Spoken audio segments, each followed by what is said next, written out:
Good morning, all beautiful people of Veterinary Readiness Activity Italy. This is your friendly neighborhood food inspector, Sergeant Sanchez, straight out of Vicenza branch.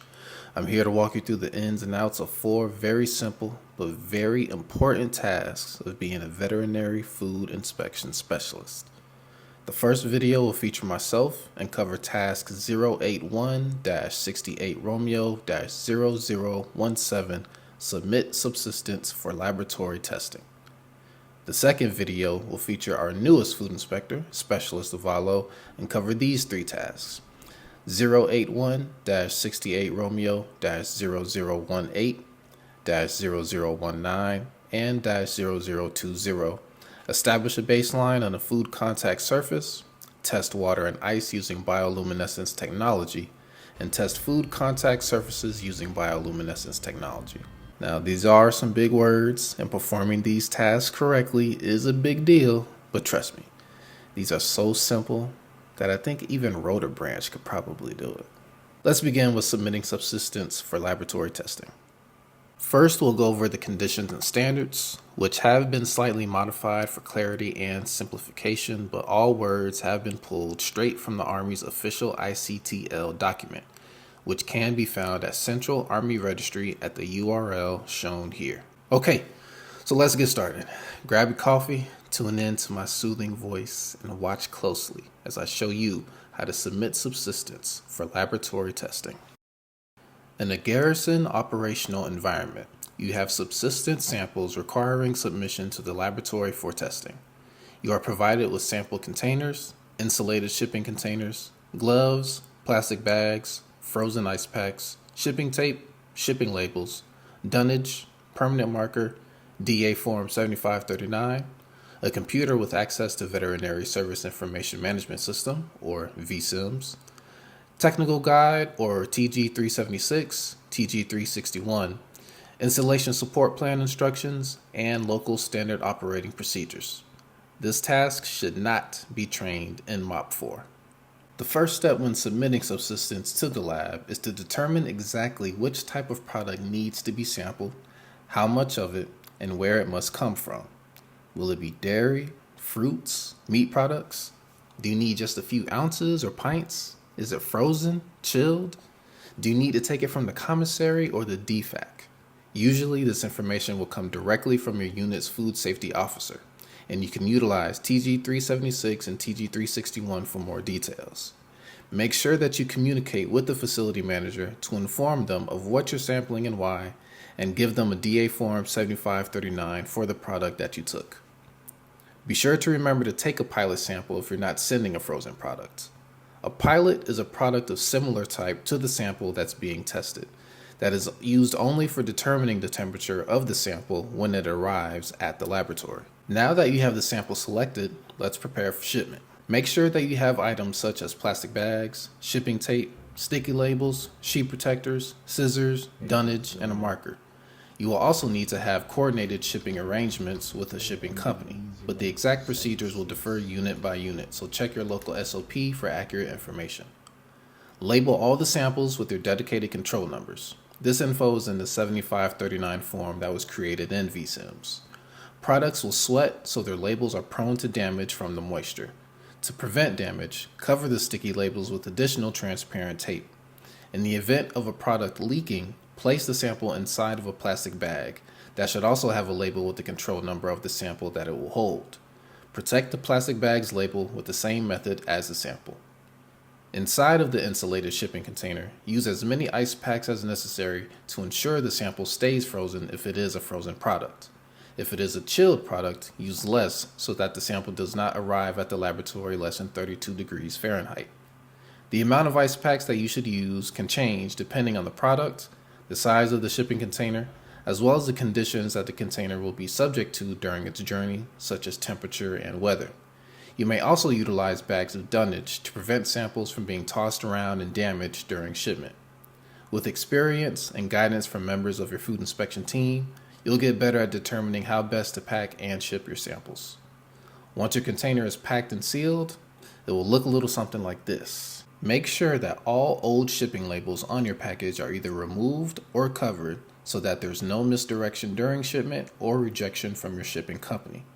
In Vicenza, we coordinate with local shipping office to come to base directly and pick up our samples from the office.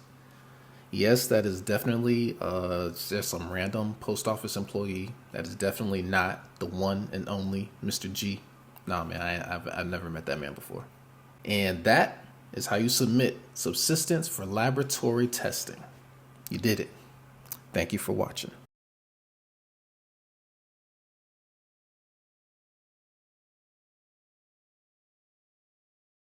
Welcome to video numero 2, in which we demonstrate the final 3 tasks of today's ICTL. Don't worry, my soothing voice will remain, but now you have the pleasure of Specialist Avalo's super serious demeanor and technical expertise on full display. Let's start with the conditions and standards for these 3 tasks. In a garrison environment, you receive a verbal or written order from the food protection officer or base commander to test the sanitation level of a food processing area, and you also have water or ice that requires bioluminescence testing. You are provided a luminometer Novalume, compatible swabs, electronic calculator, a pen and paper, gloves, a computer with access to Veterinary Service Information Management System, or VSIMS, Technical Guide 376, manufacturer's instructions, installation support plan instructions, and local operating procedures. This task should not be trained in MOP 4. In this example, we will be using this metal tray as our food contact surface, but feel free to use any available surface you'd like as practice. The pocket swabs used for this task are non-toxic and can be either recycled or disposed of in regular trash bins. Before swabbing, you must calibrate your Novalume luminometer. To calibrate your Novalume, insert an unopened swab inside of it, transparent side down, and run a test. On the screen, the count should say 0. If so, then your Novalume is functioning properly and you can proceed with testing. Your Novalume may be the newer model, which looks a little bit different, but it still functions the same. Over here in Vicenza, we still have the old version, but don't judge us for driving our little old Honda Civic, okay? We're working towards that G-Wagon. One day. In order to establish a baseline, you should use 6 pocket swabs to test 6 different areas of the food contact surface. These testing areas must be 4 inches in length and width. Make sure when you are choosing your spots that they cover a balanced distribution of the entire surface area, meaning you don't focus on one particular side or corner for all of your tests. When you do this, you may skew the results. This is due to the possibility of one area of the surface being cleaner or even less clean than others. You want to get as accurate and average as you can. However, if you do see that one area varies significantly than others, you can notify your facility point of contact so that the surface can be resanitized and retested. Facility personnel may even need to be retrained on proper cleaning and sanitizing practices. Now pay attention, as Specialist Avalo incorporates a smooth, firm rolling motion with the swab to cover the entire surface of the swab's tip. By doing so, he will get the most accurate reading when he's ready to run a test. He's also wearing gloves to minimize any potential bacteria from his hands being inadvertently picked up by the swab. When you are done swabbing your 4x4 area, insert the swab back into its plastic tube, twist all the way down until you hear and see the seal pop, then shake the swab like a little Polaroid picture about 5 times. Then insert the swab inside of the open tube of the Novalume and run a test. The test takes 5 seconds. Look at the count and record that number on a piece of paper. Repeat this process 5 more times. You're going to add all the numbers from your tests, divide that total by 6. That's your baseline. Okay? Rhoda, you got that? Cool.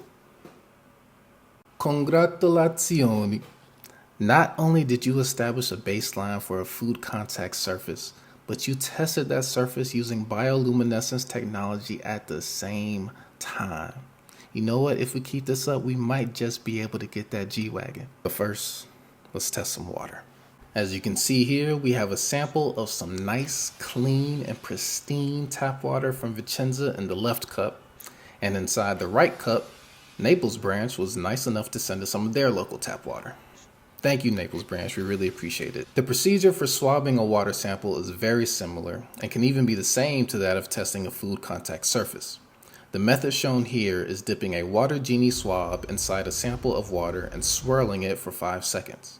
But you can also swab a surface that has been rinsed with the water that you want to test. When you are done swabbing or swirling, insert the swab back into its plastic tube, twist it down to break the seal, and give it about 5 shakes. After inserting the swab into your Novalume, ensure that you are running a test specific to water. The procedure to do so may be different depending on your exact model. Follow the manufacturer's instructions that came with the Novalume. The water test will take about 20 seconds and will give you a number at its completion. Record this number and follow your local SOP for further instruction depending on what you get. And it's that easy. You did it. Now you've tested water using bioluminescence technology. Please, if you have the equipment, practice these tasks and be sure to do it with others, especially if you aren't a food inspector. Try it on every surface that you can find. I'm talking door handles, desks, keyboards, vending machines, your phone, your PlayStation controller, your water bottle. The results may surprise you, or maybe even disgust you. But that's part of the fun. Anyway, thank you so much for sticking around for as long as you have. This is the conclusion of our training, our presentations. We really, really, really appreciate it. For real. Thank you.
You are provided a luminometer. Oh, fuck.